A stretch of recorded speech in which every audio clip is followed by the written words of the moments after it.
پیارے دوستوں کہتے ہیں جب لقمان حکیم پڑھ کر فارغ ہو چکے تو ان کے استاد نے ان کا امتحان لینے کے لیے ایک انوکھا طریقہ اپنایا. انہیں ایک بکرا دیا اور کہا لقمان جاؤ اسے ذبح کرو اور ذبح کرنے کے بعد اس کے جسم میں جو سب سے بہتر چیز ہے وہ نکال کے میرے لیے بنا کے لے.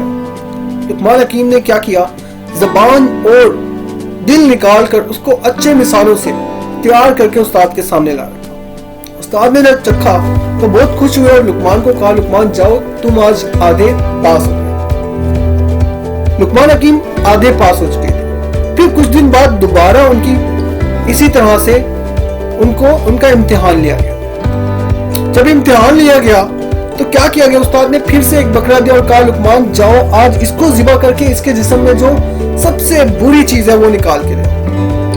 لقمان نے دوبارہ سے دل اور زبان کا ہی انتخاب کیا, لیکن اس بار زبان کو میٹھا پکایا اور دل کو کڑوا پکایا اور پھر اس کو مکس کر کے استاد کے سامنے لا رکھا.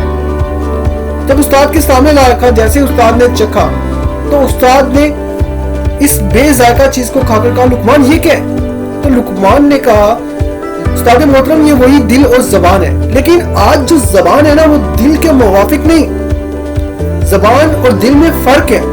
آج زبان کچھ اور کہہ رہی ہے اور دل کچھ اور کہہ رہا ہے. پیارے دوستو اسی طرح سے ہماری ایک اپنی پرسنالٹی ہوتی ہے. جب ہم وہ بات کریں جو ہماری زبان اور دل جس میں دونوں موافق ہو تو ہم خود بھی خوش رہتے ہیں اور اس سے اللہ تعالیٰ بھی خوش ہوتا ہے اور معاشرے میں بھی ہمیں عزت ملتی ہے.